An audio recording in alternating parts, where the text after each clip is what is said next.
Hello, welcome. I am so excited to be here with Jan Stewart. I'm Natalia Aíza. I am the clinical director and co-founder of Kairos Wellness Collective. I am so honored to be talking to Jan Stewart. I fangirled over her at the last IOCDF, and I am just very excited to get another parental and advocate perspective who really tackles the angle of, well, neurodiversity parenting alongside OCD. So, a quick bio. Jan Stewart is a very well-known OCD mental health and neurodiversity advocate, author, speaker, parent. Her book was #1 in the neurodiversity category on Amazon at one point. Hold on tight, a parent's journey raising children with mental illness. She is inspiring. She is incredibly empowering to parents and kiddos and adult children. She served on the board of the Ontario OCD Network, created an OCD Parent Support group at a Toronto hospital, was vice chair at Canada's leading psychiatric hospital, and has served on the parent advisory board at Mass General.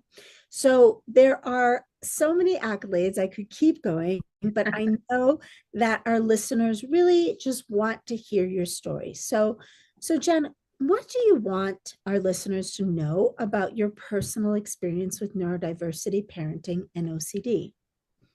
Well, thank you, Natalia. It's wonderful to be here and wonderful to see you all. And I look forward to any questions you may have at the end. But this really has been a lifelong journey for me for over 25 years, ever since both my children, Andrew and Ainsley, were each diagnosed with multiple complex mental health and neurodevelopmental disorders. It's a journey that's had wonderful highs and terrifying lows, as we all know. It's a journey that's defined me and frankly made my life so meaningful and purposeful in spite of all the challenges. Now, Andrew and Ainsley are grown now, but from almost the time they were born, my husband, David, and I felt in our guts that something wasn't right. Andrew's hands and feet moved in constant circular motion. Unlike our friends' babies, he never talked to himself or gurgled or played in his crib, and he had no self-control when it came to feeding. Now, in hindsight, we know these are a number of neurodevelopmental markers, but we were first-time parents. We didn't know any better. And every time I approached our doctor with a concern, he scolded me and said, "Your kids are just fine. You need to calm down." I trusted him. He was our medical expert. And what did I know? But I trusted him just for a while. Because as our concerns continued to grow, I refused to calm down. Both children exhibited growing, there was distractibility, impulsivity, vocal and motor tics, high anxiety, learning disabilities, the list goes on. Neither child could sit still. Neither child could read social cues. And while Andrew was rule-bound and wanted to please, Ainsley was wild and unruly and constantly sent to the principal's office. I think she spent more time there than in the classroom. But our doctor continued to discount everything I brought up and would try to calm me at this point and say, look, they're just sensitive children under a bit of stress. But suddenly, shortly after Andrew's 9th birthday, his disorders declared themselves out of the blue for no reason that any of us, including Andrew, could identify. One day he was happily playing, and the next day he erupted into a frightening, violent meltdown. 2 hours, kicking, screaming, ranting, raving, punching holes in walls. This may sound familiar to some of you. And this continued almost every day for months on end. Within 1 month, there was also sudden onset of non-stop compulsive rituals, and I mean 24/7. He would touch walls repeatedly for hours. He would sweep the floor with his hands. He couldn't put on socks or go through doors for 30 or 40 minutes. And as many of us know, the rituals kept changing and escalating. He would rub his head against shrubs and bushes outside and even got down on the filthy subway floor and tried to gnaw it repeatedly. These rituals were driven by intrusive, obsessive thoughts that David or I would die, that his sister Ainsley would be kidnapped or raped, or that he would fall through a drain pipe. Mm. His OCD was so clear and so textbook that he was finally fully diagnosed at age 9. In addition to severe OCD, autism, Tourette syndrome, ADHD, developmental disabilities, and learning disabilities. And while Ainsley presented very differently, she too was diagnosed at that time, also with Tourette syndrome, ADHD, mood and anxiety disorders, and learning disabilities. Mhm. Now, unlike many other parents who understandably are shocked and need time to process and absorb the diagnoses, to me, Andrew's and Ainsley's diagnoses were a blessing. They were a relief, a validation of my concerns. I knew that I could now start down the path of getting them the right services and supports. So David and I educated ourselves. We read everything that we could. We watched videos. We started attending parent support groups. As Natalia, you briefly mentioned, there was in Toronto, where I live at the time, no parent support group for OCD. There is now. So I approached Andrew's psychiatrist and we created one. It was very reaffirming. Mm. Our local public school couldn't handle the complexity of their needs. And so we entered the world of special education. Mm. And we equally learned to embrace both medications and therapy. Mm. Both my children have needed them from the beginning and will throughout their lives, and they are powerful partners in our family as well.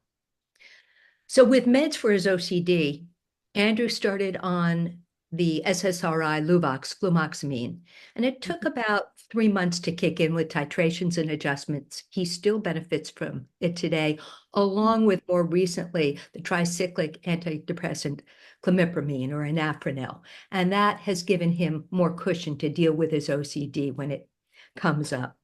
Mhm. In addition, he takes a number of other medications for his non-OCD conditions and disorders. Mhm. Now, in therapy, of course, there were a number, given the number of disorders and conditions he has, there were a number of different approaches. ERP for OCD worked, and we can go into that in a bit in a lot more detail. He had ABA, applied behavioral analysis, for his autism, cognitive behavioral therapy for his ADHD and anxiety, and a number of other approaches too. And the list went on. Now, as the kids became adolescents, there were many more ups and downs, but at least I knew we were getting the right help, and that really helped. But what I did at that time, as I'm sure is very common, is start worrying about the future. What's going to happen when the kids grow up? If I'm not here, if David can't handle them, who can take care of them? Are they going to be able to function on their own? And then as they became adults, we faced a whole new set of challenges on top of that. Finding inclusive employers, finding supportive housing for Andrew, facing the steep ongoing financial considerations, and moving from worrying about the future to starting to plan for the future. And that can look like legal guardianship, which we've done for Andrew, power of attorney, circles of support, which we've done for Ainsley, or formalized circles of support that are called microboards. Now, Andrew has largely learned to control his OCD over the years through the combination of his medications and ERP and a lot of hard work on his part, but it still does rear its head from time to time. And it's three-pronged right now. He continues to have textbook classic OCD, driven in his case by thoughts of him becoming ill or dying. He has just right or Tourettic OCD, in which he has no obsessive thoughts, but an overpowering feeling of unease and discomfort when something isn't exactly perfect. And then finally, he has BFRBs, body-focused repetitive behaviors, which in his case take the form of lip picking and scab picking. It's the toughest nut for him to crack. And he's working and learning on strategies based on ERP, but it's a long, tough road, and it will continue throughout his life. From these experiences, Natalia, I've learned a number of key life lessons, which I write about in my book, Hold On Tight. Let me just mention a few of them now, and if you wish, we can go into any of them later. So Mhm, first, trust your gut as a parent or a caregiver. You know your child best. mhm, Secondly, talk openly with your children. Make them feel valued and understood. Third, and this is the most overarching insight in the book, insist on an integrated partnership approach with every professional involved in your child's care, whether they're healthcare providers, their teachers, or later their employers. mhm, Accept that your life may not be as planned for or hoped for in many ways. Next, be kind to your partner and be kind to yourself. And that includes taking care of yourself and forgiving yourself for your mistakes, which I'm not very good at, to be very frank. And mhm, advocate and volunteer. As you've mentioned, I've long been involved in OCD, mental health, and neurodiversity advocacy. And that's led to so many struggling parents and caregivers reaching out, which is why I wrote Hold On Tight last year. I'm mhm, brutally honest, but I gift readers with lots of key insights, a number of which I've just mentioned. And I'm delighted it's done so well, but this is a book I wish I had as a young parent. Thank you so much, Jan. Oh, and an incredible story and inspiring family. Yeah. I I think what is very interesting for our listeners, that would be good to delve in deeper is what were the very positive therapy experiences and what made it better or different than other therapy Mhm. experiences? No, it's a very important and a good question. Mhm, So I mentioned before, I'll use Andrew's OCD and his associated conditions declared themselves. David and I knew something wasn't right, and we kept imploring our doctor for help.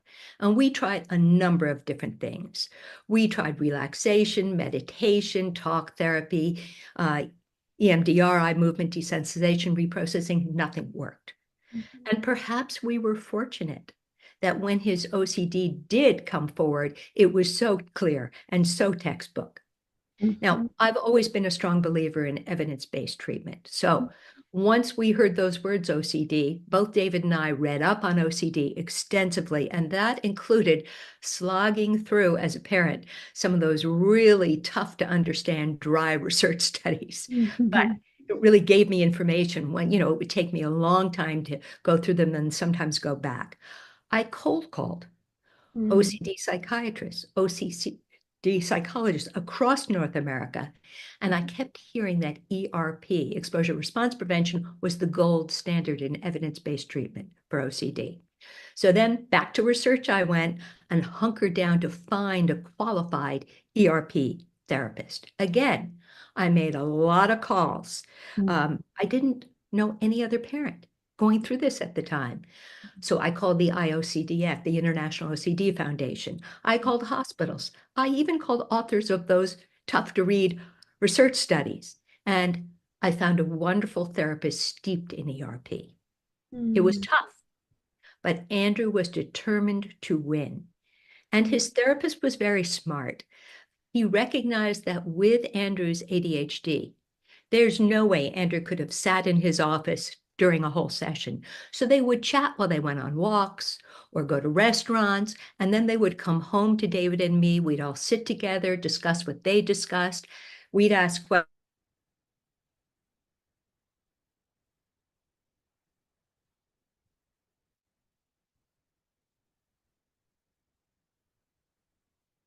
They also helped David, Ainsley, and me learn to stop gradually, keyword gradually, accommodating Andrew's OCD. Before I learned that, I certainly accommodated it. If I was driving somewhere with him and a route upset him, I would take a longer, different route. Um, if he was tapping shoulders and touching things, I would hold his hands firmly together. And with his contamination fear of germs, he didn't like touching doorknobs, so I would open doors for him. mhm, But of course, didn't work. And Andrew was miserable and kept pleading for help. He needed to regain help and see some tangible signs of improvement, which ERP gave him step by step and continues to do today. Amazing. So happy to hear that. So I'm curious, what suggestions do you have for families whose child doesn't want to do ERP, that doesn't acknowledge the OCD. Yeah, and this is really tough. It's unfortunately not uncommon, and for us parents and caregivers, it can be really frightening and upsetting and all kinds of things. I want to just start with two caveats. Let's focus on children who may be resisting or not acknowledging, who are not self-harming or engaging in suicidal ideology or actions. That to me is non-negotiable. Safety is paramount, and then treatment to me is you must do it. It's mandatory. I also want to restate that I'm not a mental health professional. I'm a parent, like many of your listeners. So first, I think it's important, really important, to try to understand the reasons why your child is resisting treatment. And there can be a myriad of them. In talking over the years with hundreds and hundreds of parents, I've generally found that resistance usually comes from misunderstandings about therapy and what it will do, particularly when a child feels that they're a bad child, or if they feel ashamed about the feelings that they're experiencing. They can feel so hopeless and miserable that they convince themselves nothing can help. They can feel they don't deserve help. This is part of OCD. God has told me I don't deserve it. They can be frightened of being a bad person, ashamed of taboo obsessions like fear of molesting a neighbor or harming someone they love, like a sibling. They can be embarrassed. They can be defensive. I don't need to get fixed. You hear that sometimes. There can be concern, and I understand this, about getting into trouble with what they say, and tied to that concern about, will I be sent away?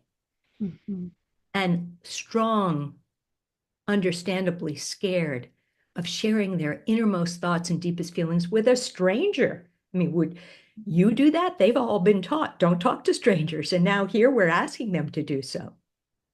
They may feel that therapy is a punishment, like being sent to the corner or whatever, or, a timeout. And particularly in older children and teens, there can be concern about confidentiality. Will the therapist tell my parent everything I say? And finally, they may feel that one or both their parents don't really understand and support them. And this includes medications, by the way. One parent, these are big disagreements where one parent doesn't believe in meds, doesn't believe their child needs them, or scared. And I understand this of the side effects. So all those reasons go in. But once you can start to get at the root of it and understand the reasons, you can begin to address them and encourage your child. I heard one parent recently say, and I love this, I love you too much to watch you continue to be in such pain. I love you too much to allow your distress to continue without help. Explain the benefits of therapy in terms that resonate with your child. So if they play baseball or if they're taking ballet lessons, you might use the analogy of the therapist being like the baseball coach or the ballet teacher who's going to teach them new skills and strategies, and then later they can do it on their own. Importantly, explain it's going to be a gradual process with their full involvement. You're not yanking away all those accommodations at once. Don't hide or avoid information. Very important to be honest, open, and empathetic. So tell them what you've observed, why you're concerned, and what they can expect during therapy. Some therapists have told me, and I don't know, Natalia, if you've experienced this, that some kids show up in their office and don't really know why they're there. Yeah, all the time. And other kids will show up and don't really know what a therapist does and think they're getting an injection or a shot. I recently heard that one. Older children sometimes have vague, stigmatized, stereotyped belief about therapy. Only crazy people go to therapy, and it's what often comes from social media and what they hear and see in the media. And on the medications, I plead with parents to call them medications and not special vitamins. I know parents want their kids to take them, but what you want to do is educate them and involve them, which empowers them as they grow older so that they can increasingly become involved in their own treatment and advocacy. Both Andrew and Ainsley do it, and it's wonderful to see. It's really important to see. I love that. Good. And don't shy away. from letting your child know that the entire family is affected by that monster OCD. Explain, of course, that they're not their OCD, which is why many therapists have the child name their OCD. Andrew named it Howie, and this is years before Howie Mandel, and explain that it's not their fault. OCD is a family problem, and make sure they know that they're not alone and you're all in it together. Now, sometimes these strategies work, but sometimes they just don't. And the key then is to just keep listening with an open ear, validating their concerns and fears. You might say something like, I understand. You don't want to go because you don't want to share what's on your mind with a stranger. Makes perfect sense to me. When I was your age, I felt the same way. How about let's work together to find someone you can trust, okay? Sometimes that kind of approach works. But if your child still won't go, don't force it. They might shut down even more. And if you do force them, remember that them going and attending is not the same as them participating. You might ask them to just try 3 or 4 sessions, as long as you hold up your end of the bargain. That's important. Some therapists have told me that teens in particular are more comfortable in virtual therapy because screens make them feel less vulnerable, and they're used to screens. They live on them. And there's lots and lots of research on the effectiveness of parent-led interventions. So find a therapist of your own who works with parents and who can help you learn new ways of communicating with your child to help. Now, if you do make an appointment for your child, please tell them about it ahead of time. I've heard of parents springing it on them, but that doesn't give your child time to process and digest, to voice concerns, to ask questions, to ask for reassurance or even a hug. And they might even grow more resentful. I know that I would in their shoes. Whatever you do, don't give up. Open communication and encouragement. I know families where the child initially refused to go to treatment and then later, and sometimes years later, agreed to do so with great outcomes. Wonderful. So thank you so much, Jen. Our last question is a tough one. It's how do you mentioned reducing accommodations, which is where you are not doing what the OCD wants. How are parents to reduce accommodations without alienating the child, without damaging their relationship with their child? Yeah, and again, it's a tricky, sensitive balance, but there are 2 words to me for parents to reduce accommodations the right way. One is gradually, and the other is by becoming their child's treatment partner. Andrew and Ainsley love calling me warrior mom. They know that whenever they need support, I won't give up until I find them the right help. In age-appropriate language, now they're grown now, but when they were younger, it was different language. Explain that you've learned some new information that can help them battle their OCD. Again, make sure they understand they're not in trouble, they haven't done anything wrong, but this is going to be hard work. It's not going to be easy, and it may spike their OCD in the short term. Also remember that acceptance and support don't mean ignoring their OCD behaviors. What you want to do is gang up together on their OCD, not on each other. So you might discuss how accommodations appear to help in the short term, but really all they do is fuel and heighten the OCD. I always recommend, if the therapist is a good therapist, to work with the therapist to create an accommodation reduction plan. Make sure your child really understands that plan, because again, when you reduce accommodations, anxiety and distress are going to go up. And so it's critical for them to have that knowledge. As parents, we want to try to anticipate what their reactions might be. Might be upset and crying, but it might also be aggressive, physical, mental, emotional. What I want to stress above all, however, is that the accommodation reduction plan should not be contingent on your child's approval. This is your plan. Acknowledge their distress, validate their feelings and fears, And don't minimize the OCD like I used to and say, and I'm horrified that I used to say this to Andrew, be like Nike, just do it. It certainly didn't work. And all that does is minimize and trivialize the challenges they're facing and gives them the perception that we really don't understand what's going on. Instead, what you want to do is reinforce that all you want to do is help them and express your confidence that with a lot of hard work, they can battle that monster successfully. So in our plan, for example, we initially identified one target accommodation to reduce initially, and it should be an accommodation that one that interfered in Andrew's life every day. And in his case, as I mentioned earlier, was touching doorknobs due to his contamination fear. So very important to be specific. You're not going to say, we're not going to open any door for you suddenly. Talk about which door, when, in what situations, and really start that way. So we started this, if I recall, we're going to stop opening the back door for you when you go out to empty the garbage. And then, as with success, you progress. We're going to stop opening the back door for you when you come home from school. And then it might ratchet up. We're going to stop opening the back door for you on Saturdays. And it goes from there. Keep a log. And I always record what's worked, what hasn't, and the challenges so I can share it with the therapist and get some guidance. I remember one day Andrew was bringing home his friend Alex after school. And we were at the point of not opening the door for him when he came home from school. But I remember thinking, oh, he has a friend. I don't want to do that to him. And so I'll open the door for him. And then I kicked myself. Some families do write up family contracts that everyone signs. And I remind you all not to forget siblings. They're equally impacted by the OCD, and they too need to learn how to reduce and stop accommodating the OCD.